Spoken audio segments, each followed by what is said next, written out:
இந்த மாதிரி இவன் என்னை ஜாதியை சொல்லி திட்டினான் அப்படின்னு சொல்லி புகார் கொடுப்பாங்க. அந்த புகாரை வாங்கி அந்த இன்ஸ்பெக்டர் எஃப்ஐஆர் போட்டார். எஃப்ஐஆர் போட்டுட்டு அது பெயிலே கிடையாது 6 மாதத்துக்கு. எஃப்ஐஆர் போட்டு வச்சுக்கிட்டு என்ன பண்ணுவானுங்க, இந்த இன்ஸ்பெக்டர் இந்த ஆளுகெல்லாம் அதுக்கு ஒரு புரோக்கர் ஒருத்தர் இருப்பான். இந்த மாதிரி உன் பேரில் எஃப்ஐஆர் போட்டாச்சு, உன்னை தூக்கி உள்ளே போட்டுருவாங்க, இந்த மாதிரி எஃப்ஐஆர் காப்பின்னு காட்டி அவனை மிரட்டி அவங்ககிட்ட அந்த காலத்தில் 5 லட்சம் 10 லட்சம் இந்த மில் ஓனர்கள்லாம் இருந்தாங்க இல்லையா, ஆமாம், அந்த ஏரியாக்களில் அவங்கள்ட்டெல்லாம் பணம் பறிச்சது கண்கூட எனக்கு தெரியும். 2 தரப்பும் சண்டை போட்டிருக்காங்க. அதை இந்த மாதிரி வாய் தகராறு நடந்திருக்கு. அதுக்கப்புறம் அவன் கல் அவுட் அடிக்க அவன் கல் அவுட் அடிச்சிருக்கான். அவ்வளோதான் விஷயம். எவனும் அங்கே ஜாதியை சொல்லியோ இதை சொல்லியோ திட்டலை. ஆனால் பிசிஆரில் வழக்கு தோடுவேன்னு சொல்லி அங்கே மிரட்டுறதாக கேள்விப்பட்டோம் சார் அப்படின்னு ஐஜி சொல்கிறாரு. அவங்க கூட வாயில் சாயனால் பண்ணாலே சத்தம் போட்டாலே நாங்கள் பிசிஆரில் தான் எங்களை ரிஜிஸ்டர் பண்ண சொல்லி சட்டம் சொல்லுது. நான் மெசேஜ் திருமாவுக்கு அனுப்புகிறேன், அதுக்கு எந்த விதமான ரிப்ளை இல்லை. அப்போ எந்த அளவுக்கு இருக்காங்க பாருங்கள். இவ்வளவுக்கு ஆளுங்கட்சியில் இருக்காது தான், நானும் ஆளுங்கட்சியில் தான் இருக்கேன். எனக்கு நல்ல பழக்கமான ஒரு திருமாவளவன் அவரே இந்த மாதிரி பண்ணும்போது நம்ம என்ன பண்ண முடியும்? ஏற்கனவே ஒரு பிசிஆர் வழக்கு இது நான் ஒரு போட்டு ஏற்கனவே சுப்ரீம் கோர்ட்டில் வழக்கு நடந்துச்சு. அதில் நானும் இம்ப்ளீட் பெட்டிஷன் போட்டு ஜாயின் பண்ணேன். அப்போ சுப்ரீம் கோர்ட்டில் என்ன சொன்னாங்க, ஒரு ஐபிஎஸ் ஆஃபீஸர் எஸ்பி ரேங்கில் அந்த கேஸில் உண்மைத்தன்மை இருக்கா அப்படிங்கிறத தெரிஞ்சு தான் எஃப்ஐஆர் போடணும்னு சொல்லி சுப்ரீம் கோர்ட் சொல்லுச்சு. இவ்வளோதான் சொல்லுச்சு அந்த கேஸில் தீர்ப்பு. அதுக்கு எல்லா பேரும் கொதிச்சு எழுந்துட்டான். எப்போ திருமாவளவனை திமிரு எழுந்துரு திருப்பி அடின்னு சொன்னாரோ அன்னையிலேருந்து இவனுங்க எல்லாரும் நம்மளை நீ யாரா அப்படிங்கிற அளவுக்கு போடா பாடா அந்த பிள்ளை இந்த பிள்ளை நம்மளை திட்டுறான். நம்மளை திட்டும்போது நம்ம ஏதாவது திட்டோம்னா நம்ம பேரில் வழக்கு. பாப்பா முதல் பறையர் வரை எல்லாம் ஒன்று தான். ஜாதி இங்கே பார்க்க வேண்டாம், ஜாதி பாகுபாடு கிடையாது. ஜாதி இடஒதுக்கீடை பூரா கேன்சல் பண்ணு, வருவாயின் அடிப்படையில் வேலை வாய்ப்பு கல்வியை வை, உயர்ந்தவன் தாழ்ந்தவங்கிறதே வேணாம். வணக்கம் சார். வணக்கம், எப்படி இருக்கீங்க? நலமா இருக்கேன். ஆமாம், இந்த 2 நாளாக பார்த்தீங்கன்னா ட்விட்டரில் ஒரு ஹேஷ்டாக் ஒன்று போயிட்டு இருக்குது, ஸ்க்ராட்ச் SC/ST ஆக்ட். அதாவது SC/ST ஆக்டை ஒழிக்கணும், பிசிஆர்னு சொல்லுவாங்க இல்லையா, வன்கொடுமை தடுப்பு சட்டம். அதை வச்சு தவறாக பயன்படுத்துகிறாங்க, பணம் சம்பாதிக்கிறதுக்காக தான் மோஸ்ட்லி அந்த வழக்கு போடப்படுது அப்படின்னு ஒரு ட்விட்டரில் ஒரு செய்தி ஒன்று பரபரப்பாக போயிட்டு இருக்குது. அதை நீங்கள் பார்த்தீங்களா? அது எப்படி பார்க்குறீங்க? இது உண்மையாகவே ஒரு பிசிஆர் வழக்கு அப்படிங்கிறது பார்த்தீங்கன்னா ஒரு பாதிக்கப்பட்ட ஒரு தலித் மக்களுக்கான ஒரு சமூக நீதியாக தான் நம்ம பேசிகிட்டு இருக்கோம் இல்லையா? ஆனால் அதுக்கு பின்னாடி இவ்வளோ பெரிய ஒரு மர்மமான கருப்பு பக்கங்கள் இருக்குது அப்படின்னு கொஞ்ச நாள் வெளியே வந்துகிட்டு இருக்கு. அதை பற்றி உங்கள் அனுபவம் என்ன சார்? கண்ணு, இதை வச்சு சில பட்டியலின மக்கள் வசதி வாய்ப்புகளோடு வாழ்கிறாங்கன்னா இந்த பிசிஆரை வச்சு தான் வாழ்கிறாங்க. தென் மாவட்டங்களில் ஒரு காலத்தில் தென் மாவட்டங்கள் திண்டுக்கல், கோயம்புத்தூர், பொள்ளாச்சி, உடுமலைப்பேட்டை இந்த மாதிரி ஏரியாக்கள் எல்லாம் புதுபடியாக இந்த பட்டியலின மக்கள் காவல்துறையில் புகார் கொடுப்பாங்க. இந்த மாதிரி இவன் என்னை ஜாதியை சொல்லி திட்டினான் அப்படின்னு சொல்லி புகார் கொடுப்பாங்க. அந்த புகாரை வாங்கி அந்த இன்ஸ்பெக்டர் எஃப்ஐஆர் போட்டார். எஃப்ஐஆர் போட்டுட்டு அது பெயிலே கிடையாது 6 மாதத்துக்கு அரெஸ்ட் பண்ணிடுவாங்க. அதுக்காக எஃப்ஐஆர் போட்டு வச்சுக்கிட்டு என்ன பண்ணுவானுங்க, இந்த இன்ஸ்பெக்டர் இந்த ஆளுகெல்லாம் அதுக்கு ஒரு புரோக்கர் ஒருத்தர் இருப்பான். அந்த புரோக்கரு யார் மேலே எஃப்ஐஆர் போடப்பட்டதோ அந்த ஆளை போய் இப்போ சந்திச்சு இந்த மாதிரி உன் பேரில் எஃப்ஐஆர் போட்டாச்சு, உன்னை தூக்கி உள்ளே போட்டுருவாங்க, இந்த மாதிரி எஃப்ஐஆர் காப்பின்னு காட்டி அவனை மிரட்டி அவங்ககிட்ட அந்த காலத்தில் 5 லட்சம் 10 லட்சம் இந்த மில் ஓனர்கள்லாம் இருந்தாங்க இல்லையா, ஆமாம், அந்த ஏரியாக்களில் அவங்கள்ட்டெல்லாம் பணம் பறிச்சது கண்கூட எனக்கு தெரியும். அதில் சில பேர் கொலை கேஸ்லேயும் மாட்டினது உண்டு பட்டியலினத்தில். அவங்க சில பேர் என்னன்னா 1-2 பேர் கொலை கேஸ்லேருந்து டெல்லி வரையும் போய் வழக்காடி விடுதலையான வரலாறும் உண்டு, புரியுதா? ஸோ அது சர்வசாதாரணமாக தென் மாவட்டங்களில் அதிகமாக போடப்பட்ட வழக்கு. அதுக்கப்புறம் என்ன ஆயிடுச்சு, கடந்த ஒரு ஆண்டுக்கு முன்னாடி பெரம்பலூர் மாவட்டத்தில் நம்ம தமிழ்நாடு நாயுடு பேரவையினுடைய நிர்வாகிகளை ஒரு 10 பேரும் அதர் கம்யூனிட்டி ஆட்களை ஒரு 10-20 பேர், மொத்தத்துக்கு 36 பேரில் வழக்கு. யார்? அதாவது அது சாதாரணமான விஷயம். அதாவது ஊருக்குள்ளே கோயில் சாமி கும்பிட்றாங்க, பொதுச்சாமி கும்பிட்றாங்க. அந்த பொதுச்சாமி கும்பிட்றதுக்கு போய் அங்கே இருக்கக்கூடிய அந்த பட்டியலின மக்களை அவங்க கூப்பிடலை. எது கூப்பிடலைன்னா அந்த வேலை வேதையெல்லாம் பார்க்குறதுக்கு. அவங்கெல்லாம் வந்தாங்கன்னா அந்த இது தோரணம் கட்டுறது, அது கட்டுறது, இது கட்டுறது, இந்த நையாண்டி மேலே வாசிக்கிறது, இந்த மாதிரி வேலைகளுக்கெல்லாம் கூப்பிடுவாங்க. ஏன் கூப்பிடலைன்னா அங்கே வந்து ஒரு வன்னியரின மக்கள் ஒரு டாக்டர், அந்த டாக்டரை வந்து ஒருத்தன் அந்த பட்டியலினத்தை சேர்ந்த ஒரு பொண்ணை லவ் பண்ணுறான். லவ் பண்ணவன் என்ன பண்ணுறான், அந்த பொண்ணை வந்து அவங்க அப்பா வந்து அவனுக்கு கொடுக்க மறுக்கிறாரு. கொடுக்க மறுத்த உடனே அவன் என்ன பண்ணுறான், அவரை கொலை பண்ணிடுறான். யாரை? அந்த டாக்டரை. அது நடந்து ஒரு 2 மாதம்தான் ஆகுது. ஒரு பரபரப்பான சூழ்நிலை. இந்த மாதிரி பண்ணிட்டானே அப்படின்னு சொல்லிட்டு அவங்க ஊரு கட்டுப்பாடுன்னு சொல்லிட்டு அந்த ஆட்களை கூப்பிட்டு அவங்க உபயோகப்படுத்தாமல் பக்கத்து கிராமத்தில் இருக்கக்கூடிய இதே பட்டியலின மக்களை கூப்பிட்டு அவங்க அந்த வேலைகள்லாம் முடித்து பண்ணிடுறாங்க. கோயில் திருவிழா முடிஞ்சிருது. அந்த பேனர் கீனர்லாம் வச்சதெல்லாம் கழட்டாமல் இருக்குது. பெரிய பெரிய கட் அவுட் இதெல்லாம். அங்கே ஒரு 4-5 பையில என்ன பண்ணுறானுங்க, தண்ணியை போட்டுட்டு கல்லை விட்டு அடிச்சுக்கிட்டு அந்த தெரு பக்கம் போய் ரொம்ப கலாட்டா பண்ண உடனே அங்கே இருக்கவங்க எல்லாம், அங்கே இளைஞர்கள் இருப்பானுங்கள்ல, ஏன்டா இங்கே வந்து எதுக்குடா நீங்கள் இந்த மாதிரி பண்ணுறீங்க வைக்கிறீங்கன்னு சத்தம் போட அவங்க கல்லை விட்டு அடிக்க அந்த பையில என்ன பண்ணிட்டான்னு விவரமாக அவங்க காலனி சைடு ஓடிட்டானுங்க. ஓடினவே அதில் ஒருத்தன் விவரமாக என்ன பண்ணான், போலீஸுக்கு ஃபோன் அடிச்சு விட்டான். 100க்கு. சரியா? 100க்கு ஃபோன் அடிச்சு விட்டு இன்ஸ்பெக்டருக்கு ஒரு ஃபோனையும் போட்டுட்டு எல்லாம் பட்டியலின மக்கள் ரொம்ப விவரமாக இருக்கானுங்க. அடிச்சு விட்டுட்டு அவன் ஏரியாவுக்குள்ளே போனால் இவங்க அங்கே போக அந்த ஆளுகள் வர இது ஒரு பெரிய கம்யூனல் கிளாஸ் மாதிரி ஆரம்பித்த உடனே அந்த நேரம் பார்த்து இன்ஸ்பெக்டர், டிஎஸ்பி எல்லாம் அங்கே வந்து சேர்ந்துடுறாங்க. சேர்ந்து அவங்களெல்லாம் விலைக்கு விடுறதுக்கு எல்லாம் லத்தி சார்ஜ் அந்த மாதிரி சொல்கிறாங்க. விளங்கணும் லத்தி சார்ஜ் பண்ணும்போது இவன் பட்டியலினத்தை சேர்ந்த ஒரு பையன் என்ன பண்ணான், பெரிய கல் எடுத்து டம்மான்னு அந்த இவரை டிஎஸ்பி மேலே போட்டு அவர் இன்ஸ்பெக்டருக்கெல்லாம் மண்டை உடைஞ்சு போத்து. சரியா? ரத்தம் புலம்புலன்னு வந்துடுது. இது வந்த உடனே அவங்க என்ன பண்ணுறாங்க, எல்லாத்தையும் கையில் சிக்கன ஒன்று எல்லாம் பிடிச்சி போட்டு கொண்டு வந்துடுறாங்க. அதுக்கப்புறம் என்ன பண்ணுறாங்க, மறுநாள் நைட்டோட நைட்டு அன்றைக்கி ராத்திரியை போய் நம்ம மற்ற ஜாதிய மக்கள் இருக்காங்களா அந்த பட்டியலின மக்களில் வெறும் 5 பேரை தான் பிடிக்கிறாங்க. இந்த சைடில் ஒரு 30 பேர் 35 பேரை பிடிச்சி கொண்டுட்டு வந்து ஸ்டேஷனில் எல்லாத்தையும் அடைச்சிட்றானுங்க. அடைச்சிட்டு இருக்கும்போது எனக்கு தகவல் வருது. எனக்கு தகவல் வந்த உடனே நான் ஃபோன் பண்ணி என்னான்னு அந்த இன்ஸ்பெக்டர்கிட்ட கேட்குறேன். அவர் என்ன சொல்கிறாரு, சார் எனக்கே மண்டை உடைஞ்சு இப்போ தான் சார் ஆஸ்பத்திரிக்கு போயிட்டு வர்றேன், இந்த பையில இந்த மாதிரி பண்ணிவிட்டாங்க, நல்லா யோசிச்சு சொல்லுங்கள், எங்கள் பையலுக்கு யாரும் அந்த மாதிரி பண்ண மாட்டானுங்க அப்படின்னா. இல்லை சார், யார் அடித்தான்னு எங்களுக்கு தெரியாது, பட் எனக்கு மண்டை உடைஞ்சு போச்சு, ஐயாவுக்கும் மண்டை உடைஞ்சு போச்சு அப்படின்னாரு. சரி, இப்போ என்ன பண்ணணும்னு நினைக்கிறீங்கன்னு. எல்லாத்துக்குமே கேஸ் போடுங்க, அதனால ஒன்றும் தப்பு இல்லை, இவங்க பேரில் 10 பேரில் போட்டால் அவங்க பேரில் ஒரு 10 பேரில் கேஸ் போடுங்க அப்படின்னு. அதெல்லாம் இல்லை சார், அது மேல் இடத்துலேருந்து தான் எங்களுக்கு உத்தரவு வரும், அதுக்கப்புறம் தான் நாங்கள் பண்ணுவோம் அப்படின்னா. இதுக்கடையில் வந்து சுமல் பண்ணிட்டானுங்க எங்கள் பசங்க, பிசிஆரில் வழக்கு போட போகிறாங்க அப்படின்னு. சரின்னு சொல்லிட்டு என்கிட்ட சொன்ன உடனே நான் திருச்சியில் இருக்க ஐஜிக்கு நான் ஃபோன் பண்ணி, சார் இந்த மாதிரி வந்து 2 தரப்பும் வந்து சண்டை போட்டிருக்காங்க, அதை வந்து இந்த மாதிரி வாய் தகராறு நடந்திருக்கு, அதுக்கப்புறம் அவன் கல்லை விட்டு அடிக்க அவன் கல்லை விட்டு அடிச்சிருக்கான், அவ்வளோதான் விஷயம், எவனும் அங்கே ஜாதியை சொல்லியோ இதை சொல்லியோ திட்டலை, ஆனால் பிசிஆரில் வழக்கு தோடுவேன்னு சொல்லி அங்கே மிரட்டுறதாக கேள்விப்பட்டோம் சார் அப்படின்னு. ஐஜி சொல்கிறாரு, அவங்க கூட வாயில் தகராறு பண்ணாலே சத்தம் போட்டாலே நாங்கள் பிசிஆரில் தான் எங்களை ரிஜிஸ்டர் பண்ண சொல்லி சட்டம் சொல்லுது, அதனால் ஜாதி சொல்லி தான் திட்டணும்னு அவசியம் இல்லை, அவங்க கூட வாய் தகராறு பண்ணாலே நாங்கள் பிசிஆரில் தான் வழக்கு தொடுப்போம் அப்படின்னு சொல்லி சொன்னார். என்னடா வம்பா போச்சு. இதெல்லாம் நாங்கள் பேச்சுவார்த்தை நடத்துக்கோம் 3-4 நாள் ஆயிடுது. உடனே என்ன பண்ணுறாங்க, நம்ம திருமாவளவனுடைய அந்த கட்சியை சேர்ந்த பெண்கள்லாம் வந்து ஒரு மறியல் உக்காந்துடுறாங்க. அதுக்கப்புறம் அந்த போலீஸு அந்த மறியல் எல்லாம் கலைச்சி விடுது. அதுக்கப்புறம் என்ன பண்ணுறான், கிட்டத்தட்ட ஒரு 60-70 அட்வொகேட்ஸு வித் ட்ரெஸ்ஸோட அவன் வந்து மறியல் பண்ணி உக்காந்துடுறான், வழக்கு போடலை அப்படின்னு. ஒரு பெரிய சென்சிட்டிவ் பிரச்சனை ஃபார்ம் ஆகிடுது. அதுக்கப்புறம் என்ன பண்ணுவார் அந்த ஆள், ஐஜி என்ன பண்ணார், கேஸ் ரிஜிஸ்டர் பண்ணிட்டாரு எங்கள் பசங்க மேலே வன்கொடுமை தடுப்பு சட்டத்தின் கீழே போட்டு எல்லாம் கொஞ்சம் பேசி ஒரு 6 பேர்த்து மேலே மாத்திரம் வழக்கு போட்டு மற்றவங்களை எல்லாம் வந்து வேறு சாதாரண செக்ஷன் போட்டு விடுதலை பண்ணி அந்த 6 பேரும் அதுக்கப்புறம் வழக்கறிஞர்களை வச்சு இப்போ அது அந்தான்னு ஒரு 6 மாதம் இழுத்துருச்சு. அதுக்கப்புறம் தான் வெளியில் வந்தோம். அப்போ இது எவ்வளோ பெரிய எவ்வளோ கொடுமை பாரு. அதாவது படிக்கிற பசங்க, காலேஜில் படிக்கிற பசங்க, அரசாங்கத்தில் வேலை பார்க்குறவங்க இவ்வளோ பேரும் அன்றைக்கி பாதிக்கப்பட்டாங்க.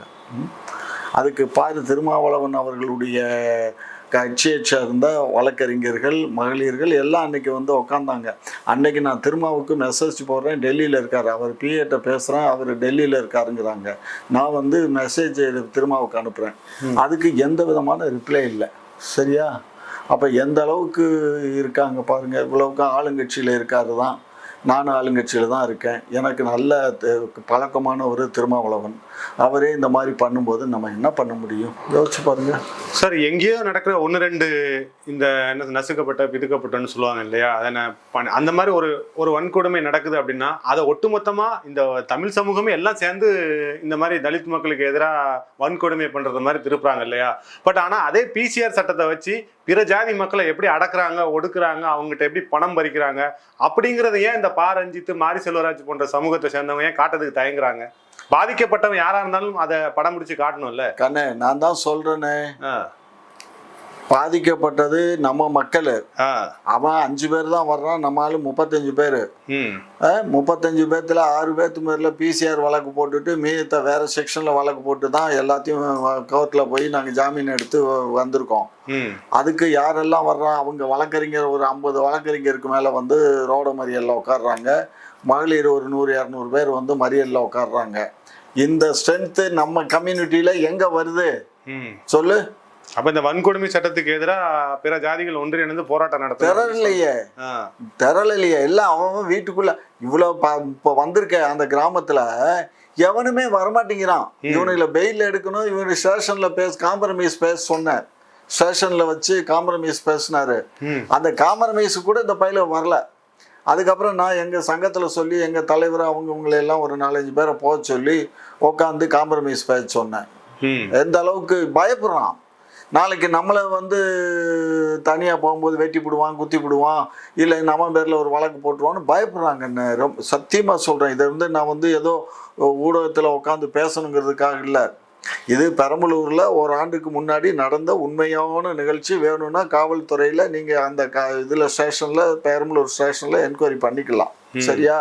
இது நடந்த உண்மையை சொல்கிறேன் நான் உங்களுக்கு. இப்போ தென் மாவட்டத்தில் பார்த்தீங்கன்னா, குறிப்பாக மதுரை, ராமநாதபுரம் இந்த மாதிரி ஏரியாக்களில் பார்த்தீங்க அப்படின்னா தேவர் சமூகத்து மக்களை குறி வச்சுதான் இந்த பிசிஆர் வழக்கை போடுறாங்க. தேவர் சமூகத்தை அடக்கி ஒடுக்கணும் அப்படிங்கிற காரணத்துக்காக தான் இந்த வன்கொடுமை தடுப்பு சட்டம் பாயப்படுதுன்னு அவங்க தரப்புல இருந்து நிறைய பேர், ஒரு 19 மாவட்டத்தை சேர்ந்தவங்க எல்லாம் சேர்ந்து இதுக்கு எதிராக போராட்டம் நடத்துற மாதிரிலாம் செய்திகள்லாம் வந்துட்டு இருந்தது. அதே குறிப்பா அந்த தேவர் சமூகத்து மக்களை குறி வச்சு இந்த பிசிஆர் வழக்கை அது இன்னொரு விஷயம் நீ தெரிஞ்சுக்கணும். தேவர் மக்கள் மட்டும் இல்ல, எல்லா தேவர் மேலேயும் அவங்க வழக்கு தொடுக்கல. வசதியானவன் அவன், எவன் பணம் செலவு பண்ணுவான், எவன் பணம் கொடுப்பானோ அவன் மேலதான் போடுறானுங்க. புரிஞ்சுக்கோ. எவன் பணம் கொடுப்பானோ, பஞ்சாயத்து பண்ணி எவங்கிட்ட பணம் பறிக்கலாமோ அவங்கிட்ட தான் வாங்குறான். ஏற்கனவே ஒரு பிசிஆர் வழக்கு இது நான் ஒரு இது போட்டு ஏற்கனவே சுப்ரீம் கோர்ட்ல வழக்கு நடந்துச்சு. அதில் நானும் வந்து இம்ப்ளீட் பெட்டிஷன் போட்டு ஜாயின் பண்ணேன். அப்போ வந்து சுப்ரீம் கோர்ட்டில் என்ன சொன்னாங்க, இந்த மாதிரி ஒரு எஸ்பி ரேங்கில் ஒரு ஐபிஎஸ் ஆஃபீஸர் எஸ்பி ரேங்கில் அந்த கேஸில் வந்து உண்மைத்தன்மை இருக்கா அப்படிங்கிறத தெரிஞ்சு தான் எஃப்ஐஆர் போடணும்னு சொல்லி சுப்ரீம் கோர்ட் சொல்லுச்சு. இவ்வளோதான் சொல்லுச்சு அந்த கேஸில் தீர்ப்பு. அதுக்கு எல்லா பேரும் கொதிச்சு எழுந்துட்டான். கவர்மெண்ட்டும் அவங்களுக்கு தான் இதாக இருக்குது, சப்போர்ட்டாக. அதுக்கப்புறம் ஒன்றிய அரசு அந்த நேரம் கொஞ்சம் சரியா இருந்தாங்க. எல்லா மாநிலங்கள்லையும் பிரச்சனை பண்ண உடனே ஒன்றிய அரசும் அதை அப்படியே கிடப்பில் போட சொல்லி அந்த சட்டத்தை விட்டுட்டாங்க. அந்த அளவுக்கு இருந்தா ஒரு எஸ்பியாவது கொஞ்சம் நேர்மையா உண்மையிலே இந்த இதில் உண்மைத்தன்மை இருக்குது, அதனால இதில் எஃப்ஐஆர் போடலாம், சார்ஜ் ஷீட் போடலான்னு சொல்லுவார்ல, அதையே இவங்க வேணான்னு மறுக்கிறாங்க. அது எதுக்கு ஒரு டிஎஸ்பி ஒரு இன்ஸ்பெக்டர் லெவலில் எஃப்ஐஆர் போடுறதுக்கு அனுமதிக்கிறாங்க? இதில் என்ன வந்துச்சு? இன்னும் அந்த கேஸ் பெண்டிங்கில் தான் இருக்குது, கேஸ் க்ளோஸ் ஆகலை. சரியா? ஆகையினால அதாவது கண்ணு, உண்மையிலேயே பட்டியலின மக்கள் பாதிக்கப்படுறாங்கன்னா பாதிக்கப்படுறாங்க, அதை நான் மறுக்கிறது இல்லை. ஏதோ ஒரு சில இடத்துல தானே ஒரு அதுதான் அது வந்து மேக்சிமம் வந்து இப்ப எல்லாம் வந்து தமிழ்நாட்டுல அது இல்லை. இன்னைக்கு தமிழ்நாட்டுல வந்து அந்த பட்டியலின மக்களை கண்டு பிற ஜாதியினர் பயப்படக்கூடிய காலமா தான் இப்ப இருக்கு. உண்மையில சொன்னா பயப்படுறாங்க. நானே சில ஊடகங்கள்ல பேசும்போது ஏதாவது ஜாதியை சொல்லி திட்டிடணுங்கிற ஒரு பய உணர்வோடய பேசுவேன். காரணம் என்னன்னா, அவங்க அதை காட்டி அதுல நம்ம பேர்ல ஒரு வழக்கு தொடுத்துடலாங்கிற ஒரு பயம்தான். அது ஒரு ஆயுதமா பயன்படுத்திடுவாங்க. சரியா? ஆகையினால பல்வேறு காலகட்டங்களில் இவங்க இந்த மாதிரி பண்ணுறாங்க. ஆனால் தமிழகத்தில் வந்து இப்போ வந்து யாரும் அந்த ஜாதிய பாகுபாடுங்கிறது கிட்டத்தட்ட ஒரு 80% குறைஞ்சி போச்சு கண்ணு. எல்லாருமே அண்ணன் தம்பியா தானே பழகி. அதான் சொல்றேன், 80% குறைஞ்சி போச்சு. ரெண்டாவது, ஆனால் வந்து பிற ஜாதியினரை காட்டிலும் பட்டியல் இனத்தை சேர்ந்தவங்க ரொம்ப ரப் பண்ற திமிரா நடந்துக்கிறாங்கிறத மறுக்க இயலாது. அவங்க என்ன நினைக்கிறாங்களோ அது எனக்கு தெரியாது. எப்ப வந்து திருமாவளவன் வந்து திமிரு எழுந்துரு திருப்பி அடின்னு சொன்னாரோ அன்னையிலேருந்து இவனுங்க எல்லாரும் நம்மளை வந்து நீ யாரா அப்படிங்கிற அளவுக்கு போடா வாடா அந்த பிள்ளை இந்த பிள்ளை நம்மளை திட்டுறான். நம்மளை திட்டும் போது நம்ம ஏதாவது திட்டோம்னா நம்ம பேர்ல வழக்கு. இப்போ அவங்களோட ஜாதியை பத்தி பேசினாலோ இல்ல ஜாதியை மட்டம் தட்டி பேசினாலோ அந்த பிசிஆர் வழக்கு போடலாம் இல்லையா? பட் ஆனா அதே சமூகத்தை சேர்ந்த தலித் சமூகத்தை சேர்ந்தவங்க மற்றவங்களை பாப்பாத்தி இவன் கள்ளன் இவன் திருடன் அப்படின்னு வேற ஜாதிகளை பத்தி திட்டும் போது அது ஏன் வந்து பெருசா பேச மாட்டேங்கிறாங்க? அதுதான் அது அவங்க மேலே ஒரு வழக்கு போடணும்ல. யாரு எந்த ஜாதியை திட்டினாலும், இப்ப நான் உங்க ஜாதியை திட்டினாலும் நீங்க எங்க ஜாதியை திட்டினாலும் சட்டம் அனைவருக்கும் சமம் தானே. அது வாய் தயாராளு, அதுக்கு வெறும் 75 தான். அதுதான் கேட்கிறேன். அதான்ப்பா வாய் தயாராளு 75. அவங்களோட நீ வாயில தயாரால் பண்ணுனாலே உன் பேர்ல பிசிஆர் போடலான்னு தான் அந்த ஐஜிஏ சொன்னாரு. இப்ப எப்படி சட்டம் அனைவருக்கும் சமமா இருக்கும்? சட்டம் அனைவருக்கும் சமங்கிறதெல்லாம் சும்மா இதெல்லாம் வந்து ஜோடனை. ஏன்னா அம்பேத்கர் அன்னைக்கு எழுதும் போதே வந்து அவர் ஒரு பட்டியல் இனத்தை சார்ந்தவருங்கிறதுனால அந்த மக்களுக்கு ஒரு விழிப்புணர்வு வேணும், அவங்கள உயர்த்தணும் அப்படிங்கிறதுக்காக அவர் நல்ல எண்ணத்துல நல்ல நோக்கத்தோடு அதை கொண்டு வந்தாரு. ஆனா அதை தவறான வழியில் பரப்புறாங்க. ஆனா இன்னொரு விஷயத்தையும் நம்ம பார்க்க வேண்டியிருக்கு. நம்ம தமிழ்நாடை வச்சு பேசுறோம். இப்போ ஊபிலேயோ மற்ற மாநிலங்கள்லயோ பீகார் ராஜஸ்தான் அது அங்க போன்ற ஏரியாக்கள்ல எல்லாம் வந்து இன்னும் அந்த பட்டியலின மக்களை வந்து ரொம்ப தரைக்குறைவா தான் நடத்துறாங்க. இல்ல அவங்கதான் இப்போ வந்து இந்த ஸ்கிராட்ச் எஸ்சி/எஸ்டி ஆக்ட்னு ஒரு ஹேஷ்டேக் ட்ரெண்ட் பண்றாங்க. என்ன அப்படின்னா இதால வந்து நிறைய பணம் சம்பாதிக்கிறாங்க. ஏன்னா இங்க தமிழ்நாட்டுல கூட அந்த ஹேஷ்டேக் போடல. ஊபி பீகார் அந்த வட ஏன்னா ஒரு செய்தி வந்து பார்த்தோம், ஒரு பிராமின் பொண்ணு, அந்த பொண்ணை வந்து ஒரு தலித் எஸ்சியை சேர்ந்த ஒரு இன்ஸ்பெக்டர் அந்த வட இந்தியாவில் ஊபிலான்னு நினைக்கிறேன். அவர் வந்து நீ என்ன லவ் பண்ணலன்னா உன் குடும்பத்து மேலே நான் பிசிஆர் சட்டம் போட்டுருவேன் த்ரெட்டன் கொடுக்குறாரு. ஒரு இன்ஸ்பெக்டர் எஸ்சி இன்ஸ்பெக்டர் பிராமின் பொண்ணு, அழகா இருக்கும் அந்த பொண்ணை வந்து எப்படியாவது கல்யாணம் பண்ண அந்த பொண்ணை அடையணும் அப்படிங்கிறதுக்காக பிசிஆர் வழக்கு போட்டுருவோன்னு சொல்லிட்டு அது செய்திகள்ல வருது, அடிப்படுது இல்லையா? அப்போ ஒரு பொண்ணு அது விரும்பினாலும் விரும்பாட்டாலும் அந்த பொண்ணை அடைஞ்சே ஆகணும் அப்படிங்கிறது மூலம் இந்த பிசிஆர் வழக்கு பயன்படுது அப்படிங்கிறதெல்லாம் பாக்குறோம். அதனாலதான் அவங்க ஸ்கிராட்ச் பிசிஆர் எஸ்சி/எஸ்டி வழக்கு அப்படின்னு கேட்கறாங்க. அதாங்க இப்போ எஸ்சி/எஸ்டி வழக்கை வந்து வாபஸ் வாங்கிறதுக்குங்கிறது நினைச்சு கூட பார்க்க முடியாது. எஸ்பி ரேங்க்ல வந்து அதை உண்மைத்தன்மை அறிஞ்சு வழக்கு தொடுக்கிறதுக்கு எஸ்ஆர் நோன்னு சொல்ற அந்த கேட்டகரிக்கே ஒத்துக்கிடல. ஒரு கவர்மெண்ட்டும் ஒத்துக்கிடல. எல்லா கவர்மெண்ட்டும் இன்க்ளூடிங் ஆஃப் தமிழ்நாடு யாரும் ஒத்துக்கிடல. எதிர்ப்பு தெரிவித்த காரணத்தினாலதான் அது அப்படியே கிடப்பில் போடப்பட்டுச்சு. சட்ட வடிவம் கொண்டு வராமல் நின்று போச்சு. அது புரியுதா?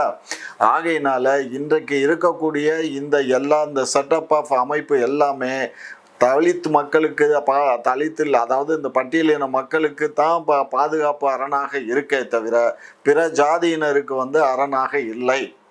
ஏன்னா ஒரு பட்டியலின மக்கள் மாத்திரம் வாக்களிச்சு இவங்க தேர்தலில் வெற்றி பெறதில்லை. அதை கொஞ்சம் திங்க் பண்ணி பார்க்கணும். எல்லா பொதுமக்களும் வாக்களிக்கிறதுனாலதான் ஒரு அரசாங்கம் தேர்ந்தெடுக்கப்படுது. அப்படி அந்த அரசாங்கம் தேர்ந்தெடுக்கப்படும் போது அந்த அரசாங்கம் எல்லாத்துக்கான அரசாங்கமா இருக்கணும். அதை விட்டுட்டு ஒரு இப்போ தலித் மக்கள் இவங்களுக்காக நம்ம பட்டியலின மக்களுக்காக அந்த அரசு செயல்படுது அப்படின்னா இதை காட்டிலும் கொடுமை வேற உலகத்துல வேற எந்த நாட்டிலையும் கிடையாது. நான் என்ன சொல்றேன், ஜாதியே இல்லடான்ட்டு போமே, எல்லாம் ஒண்ணுதான் சொல்லிட்டு போ. யார் வேணான்னா பாப்பா முதல் பறையர் வரை எல்லாம் ஒண்ணுதான். ஜாதி இங்கே பார்க்க வேண்டாம், ஜாதி பாகுபாடு கிடையாது, டிஸ்கிரிமினேஷன் கிடையாது. ஜாதி இடஒதுக்கீடை பூரா கேன்சல் பண்ணு, வருவாயின் அடிப்படையில் வேலை வாய்ப்பு கல்வியை வை, உயர்ந்தவன் தாழ்ந்தவங்கிறதே வேணாம். அதிகமாக வரி கட்டுறவன் அவனுக்கு கிடையாது, குறைவான வரி கட்டுறியா அவனுக்கு காலேஜில் ஸ்கூலில் ஃப்ரீ அட்மிஷனு. அந்த மாதிரி ஒரு சிஸ்டம் அதான் வருவாயின் அடிப்படையில் வேலை வாய்ப்பும் கல்வியும் கொண்டு வந்தா இந்த மாதிரி நிலைமையே வேண்டாங்கிறனா. இப்போ நீங்கள் சொன்னது கூட தான் அந்த சினிமா டிஸ்ட்ரிபியூட்டர் தேட்டர் அதிபர் திருப்பூர் சுப்பிரமணியமும் சொன்னார். என்னன்னா இந்த மாதிரி பா ரஞ்சித், வெற்றிமாறன், மாரி செல்வராஜ் இவங்கெல்லாம் வந்து நசுக்கப்பட்டோம் பிதுக்கப்பட்டோம் படம் எடுக்கிறாங்க. அந்த மக்கள் அப்படியே தான் இருக்கிறாங்க, குடிசையில தான் இருக்கிறாங்க. BMW லக்ஸரி காரு வீடு பங்களா வசதி ஆயிடுறாங்க. அவங்க ஒரு முன்னேற்றம் இல்லை. இவங்க இந்த மாதிரி சாதி பிரச்சனையை தூண்டி விட்டு குளிர் காஞ்சிட்டு இருக்காங்கன்னு சொல்றாரு. கண்ணு இது இவங்க மட்டும் இல்ல கண்ணு, இன்னைக்கு ஒன்றும் இல்லை கண்ணு. நான் நிறைய பார்த்துருக்கேன். சில ஆட்கள் வந்து இந்த பட்டியலின மக்களுக்கு இருக்கக்கூடிய அந்த சலுகையை உபயோகப்படுத்தி டாக்டராவோ ஐஏஎஸோ ஐபிஎஸோ நிறைய பேர் வந்துடுறாங்க, இருக்காங்க இன்னைக்கு சமுதாயத்தில். அவங்க என்ன பண்ணுறாங்க, அவங்க அதாவது அவங்க இப்போ இந்த பொறுப்புக்கு வந்து உத்தியோகத்துக்கு போகிறவள்ளையும் அந்த மக்களோட மக்களாக இருப்பாங்க. இவங்க பொறுப்புக்கு வந்துட்டாங்கன்னா மற்ற ஜாதிய மக்களோட வந்துருவாங்க. ஆனா அவங்க பிள்ளைகள், அவங்க பேர பிள்ளைகள் எல்லாத்துக்கும் வந்து அந்த பட்டியலின மக்களினுடைய அந்த சகாயத்தை அனுபவிச்சு அவங்க தான் அந்த படித்த குடும்பத்தில் இருக்கவங்க தான் திரும்ப திரும்ப அதை உபயோகப்படுத்தி அவங்க தான் மேலே வர்றாங்களே தவிர, ஒரு சுப்பனோ குப்பனோ அந்த பட்டியலினத்தில் இருக்கவன் அவன் அப்படியே தான் இருக்கான். அவன் முன்னேற்றத்துக்கு வர்றதில்லை. அவன் முன்னேற்றத்துக்கு வர்றதுக்கு இந்த அரசியல் தலைவர்கள், அதாவது அந்த பட்டியலின மக்களுக்கு நாங்கள் தான் முட்டு கொடுக்குறவங்கெல்லாம் அதுக்கு முயற்சி பண்ணணுமா இல்லையா? அதை முயற்சி பண்ணல. அதாவது நான் என்ன சொல்கிறேன், முதல் பட்டாதாரி இதுக்கு வந்து அரசாங்கம் எல்லாமே சலுகை பண்ணுது. அது மாதிரி பட்டியலினத்தில் வந்து ஒரு அரசு பணியில் இருக்கக்கூடியவங்க, ஒரு ஐஏஎஸோ ஐபிஎஸோ டாக்டரோ அவங்க குடும்பத்துக்கு இந்த சலுகை கிடையாது. அந்த சலுகை வந்து மற்ற குப்பனுக்கும் சுப்பனு வீட்டு பிள்ளைகளுக்கு கொடு அப்படின்னு சொல்லி ஒரு சட்டத்தை கொடுக்கலாம்ல. ஒரு ஏற்றத்தாழ்வை அதுலயாவது உண்டு பண்ணலாம்ல. படித்தவன் நீ பணத்தை கட்டி படி, ஏழை இருக்கான் அவனுக்கு இந்த கோட்டால கொடு அப்படின்னு சொல்லலாம்ல. அதையே இந்த அரசாங்கம் அதை கூட செய்ய மாட்டேங்குது.